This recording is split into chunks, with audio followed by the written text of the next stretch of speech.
आता उजवा हात विटेवर ठेव.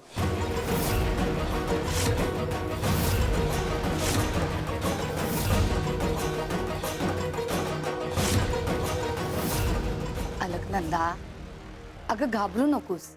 स्वामी देवांवर विश्वास ठेव.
हाताला काहीच झालं नाहीये.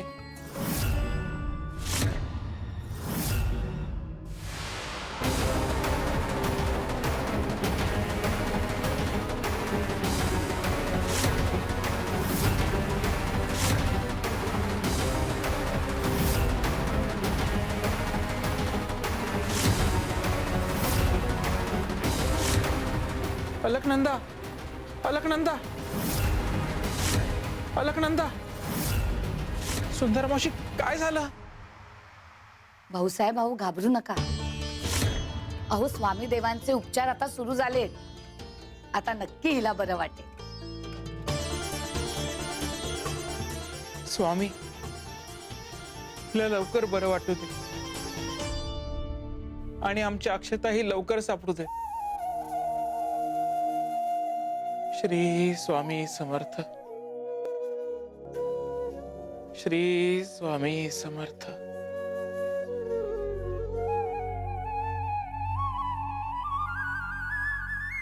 विश्वास हा औषध आहे आणि श्रद्धा त्याचा परिणाम.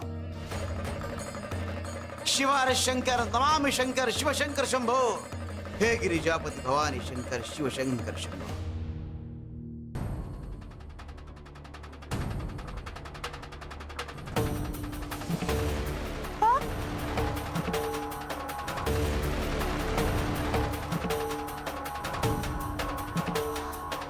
स्वामी स्वामी, अहो रात्रभर हात या विटेखाली अडकले. दया करा, मला यातून बाहेर काढा स्वामी, यातून बाहेर काढा. आता तर मी नीट वागत होते, मग तरी ही शिक्षा का मला? तुम्ही जर मला या वेदनेतनं बाहेर नाही ना काढलं तर या विटेवर मी ना डोकं आपटेन आणि जीव देईन.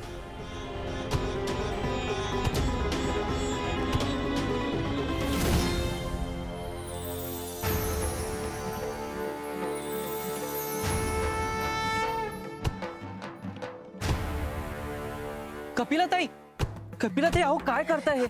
कविराज, अहो थांबा. असं डोकं आपटल्याने उपाय निघणार नाहीये. अशाने फक्त तुमच्या जखमा वाढतायत. कविराज, अहो आधी ही वीट उचला ना. आता मदत करा, मला मदत करा. माफ करा कपिलाताई. हो, तुमच्या वेदना मी समजू शकतो, पण साक्षात स्वामींनी प्रसाद रूपी दिलेल्या या विटेखाली तुमचे हात असे अडकणं हा निव्वळ योगायोग असू शकत नाही ना. या मागे नक्कीच काहीतरी कारण असेल, म्हणून मी तुम्हाला असं विचारलं. कदाचित आम्ही स्वार्थाचा विचार करत होतो. त्या भाऊसाहेबांकडून पैसे उकळण्याच्या विचारात होतो. त्याचीच शिक्षा असेल बहुतेक. हो, एकदा चांगला विचार करून तर बघा. कदाचित या उलट घडू शकतं. हो कविराज, तुमचं ज्ञान नका पाजळू. मदत करा मला.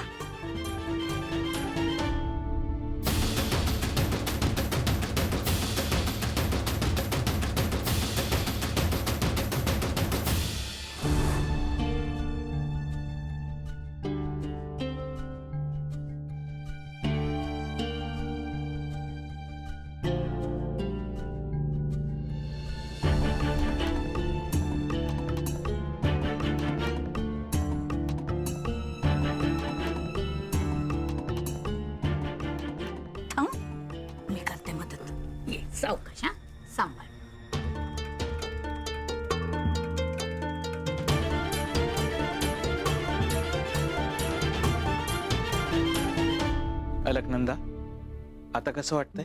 आता आधीपेक्षा बरं वाटतं. श्वास जरा हलका वाटतं. अलकनंदा, स्वामी देवांनी उपचार केले बरं का तुझ्यावर. काल रात्री मला स्पष्ट दिसलं, कपिलाताईंच्या जागी एक क्षणभर मला स्वामी देवच दिसले.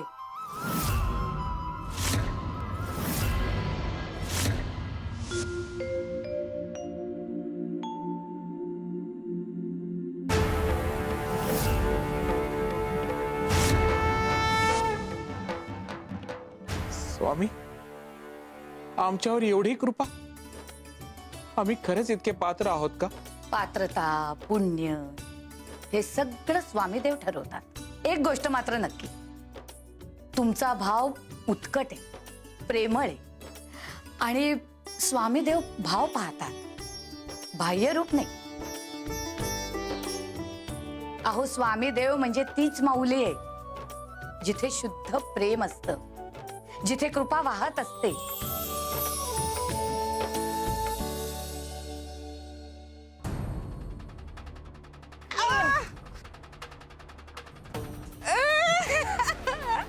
मला काय वाटतंय कपिलाताई, ज्या वाईट विचारांनी तुम्हाला जखडून ठेवलंय ना, तो वाईट विचार आधी बदलायला हवा. त्याशिवाय यातून तुमची सुटका होणार नाही. वाईट विचार काढायचा, चांगला विचार करायचा. तो कसा करायचा? नाही म्हणजे स्वामी नेहमीच तथास्तु म्हणतात. हा, मग मी चांगला विचार करते. माझ्यासाठी धन मागते. स्वामी, मला खूप सारं धन मिळू देत. चांगला विचार. हा बघ, चांगला विचार केला ना, आता कसली वाट बघताय? मदत करा.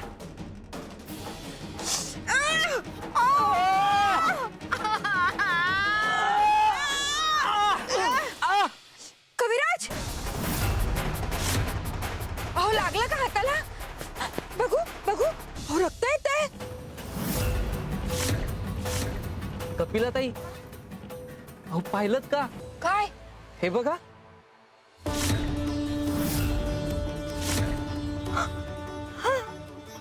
विटे खालून माझे हात निघाले. बघितलं, ठरवून नाही, पण तुम्ही अगदी मनापासून हळहळलात ना, हाच तो योग्य विचार. स्वार्थ बाजूला सारून दुसऱ्याच्या वेदनेची जाणीव होणं, तेव्हाच बंधनातून आपोआप मुक्तता होते. म्हणजे इतरांबद्दल चांगला विचार केल्याने माझाही चांगलं होईल. निश्चितच होईल. दुसऱ्यांच्या सुखासाठी केलेली प्रार्थना ही स्वतःच्या आयुष्याचं दार उघडते. स्वामी, त्या भाऊसाहेबांच्या आयुष्यात सगळी सुख येऊ देत, त्यांचं सगळं चांगलं होऊ देत. श्री स्वामी समर्थ. मी येते. हा,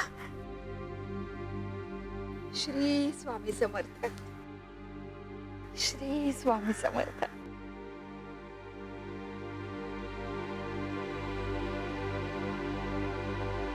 स्वार्थ हात जखडतो, करुणा हात मोकळे करते. दुसऱ्याच्या सुखासाठीची इच्छा हीच स्वतःच्या मुक्तीची पहिली पायरी असते.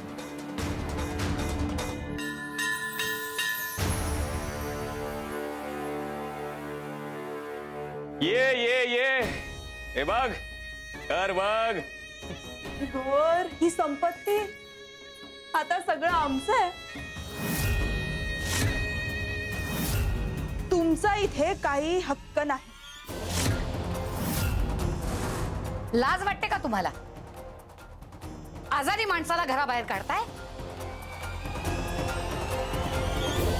अंगद, बाकी सगळं दिलंय ना तुला, निदान हे घर तरी आमच्याकडे राहू दे. आता त्याच्याशी आम्हाला काहीही घेणं देणं नाहीये.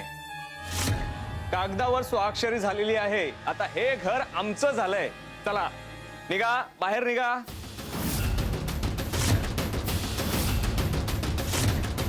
अलकनंदा, आपण निघूया इथून. अहो, पण अशा अवस्थेत कुठे? मला माहितीये की तुझी फरफट होईल,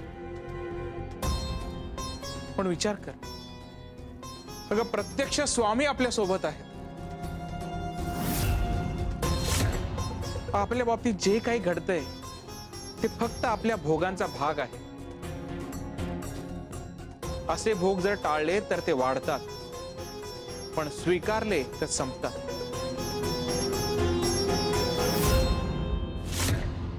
आपण उमा आणि अंगदशी असेच भांडत राहिलो, त्यांच्यासारखेच वागलो तर तो स्वामींवरचा अविश्वास ठरेल. लक्षात ठेव, जो स्वामींवर विश्वास ठेवतो तो कधीच हरत नाही. अंगदराव, उमा, या घरावर स्वामी देवांची कृपा आहे. तुम्ही हे घर हिसकावून घेऊ शकता, पण स्वामी देवांची कृपा नाही जिंकू शकत.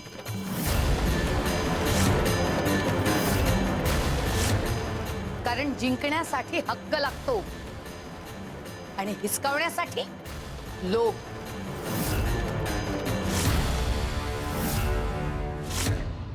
चला, प्रवचन देऊन झालं असेल तर गाठोडं बांधा आणि निघा इथनं. चला, उठा उठा, चला निघा.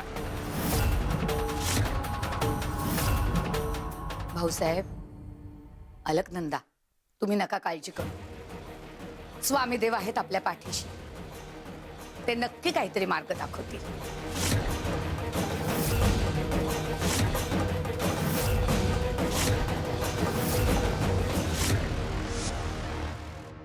सावकाशी. सगळं गेलं तेव्हा एवढं काही वाटलं नव्हतं, पण आज घर सोडावं लागलं. जणू आयुष्याचा पायाच निसटला. आणि सासूबाईंना दिलेला शब्द तोही पाळू शकले नाही मी. या सगळ्याचं कारण मीच ठरले. अलकनंदा, अगं स्वतःला दोष देऊ नकोस. आपण जेव्हा एखादी मूर्ती बनवत असतो तेव्हा कधी कधी ती चुकते, बिघडते. मग आपण त्या मातीचा पुन्हा गोळा करतो आणि पुन्हा नव्यानं मूर्ती करतो. आयुष्यही अगदी असंच आहे बघ. अगं कधी कधी सगळं गमावल्यावर ते परत मिळवण्याचा प्रवास सुरू होतो. हा शेवट नाही अलकनंदा, ही पहिली पायरी आहे नव्या प्रवासाची.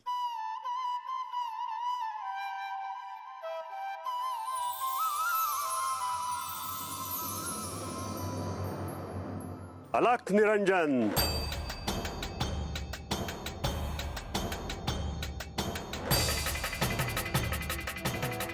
अलख निरंजन. महाराज, तुम्ही? प्रणाम.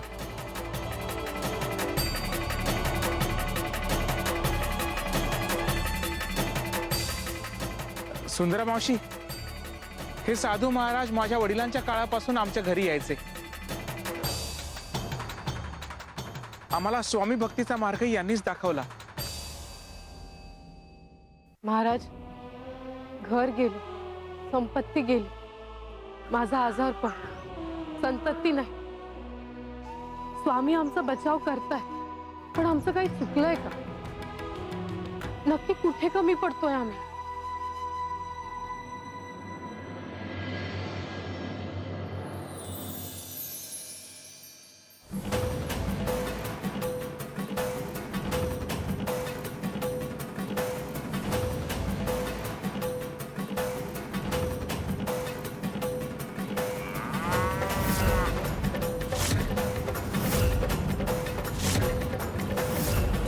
काही आठवतंय का?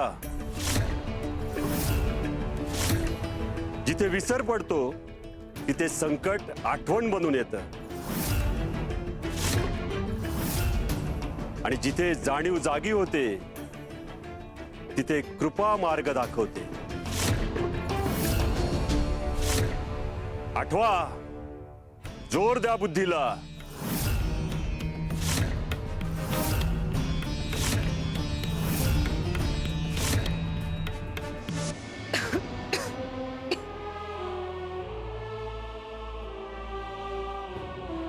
अलकनंदा, उठ जरा.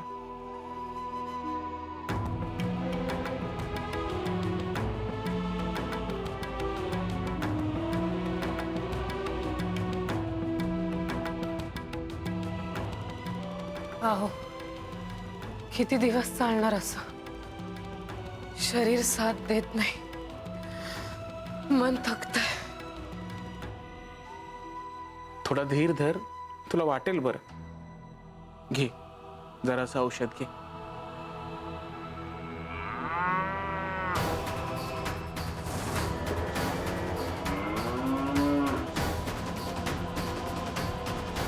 ऐकलत का? गाईला काहीतरी झालंय वाटतं. तुम्ही जाऊन बघून या ना. नाही रत्नांना, एका क्षणासाठी तुला सोडून मी जाणार नाही. बाहेर आपला गडी श्याम आहे, तो बघेल गाईकडे. तू तुझी अवस्था बघ. तू आधी औषध घे.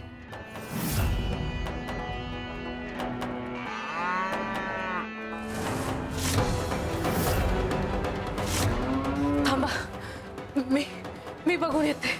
अगं थांब, आपण थोड्या वेळाने बघूया. आधी तू औषध घे. घे बरं.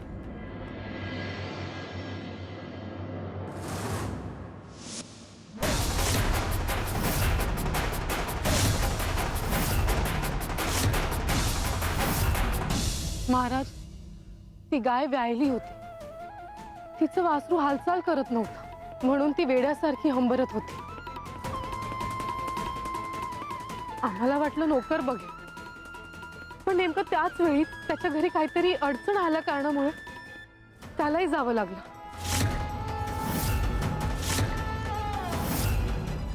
दुसऱ्या दिवशी पाहिलं तर ते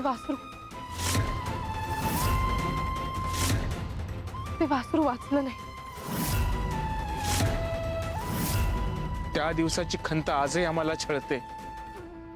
आम्हाला वाटलं होतं की एक छोटीशी चूक झाली, पण आज जाणवतंय की आमच्या दुर्लक्षामुळे एका निरपराध प्राण्याचा जीव गेला.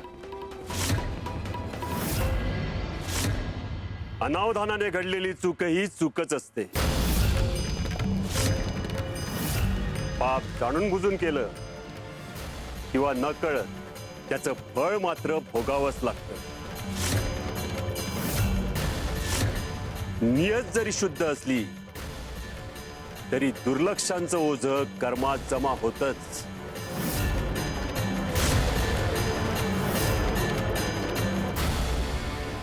महाराज, क्षमस्व. आमच्याकडून अपराध झाला, पण आमच्याकडून नकळत चुका घडल्या, त्यासाठी इतकी शिक्षा. मग अंगद आणि उमा ते तर ठरवून पाप करतात, त्यांचं काय? त्यांना काहीच शिक्षा नाही का?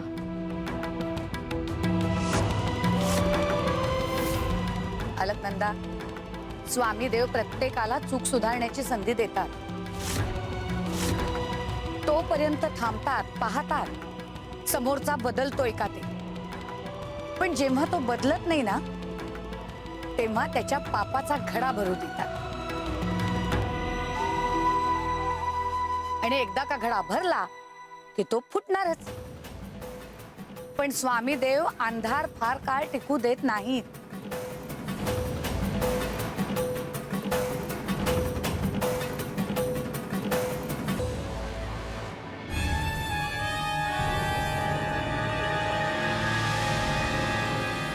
हो, घ्या, तोंड गोड करा.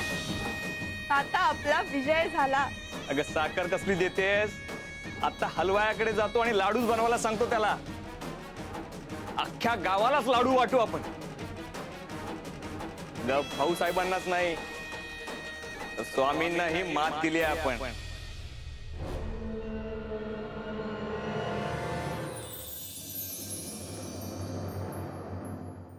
हो, लाडू आणायला विसरू नका.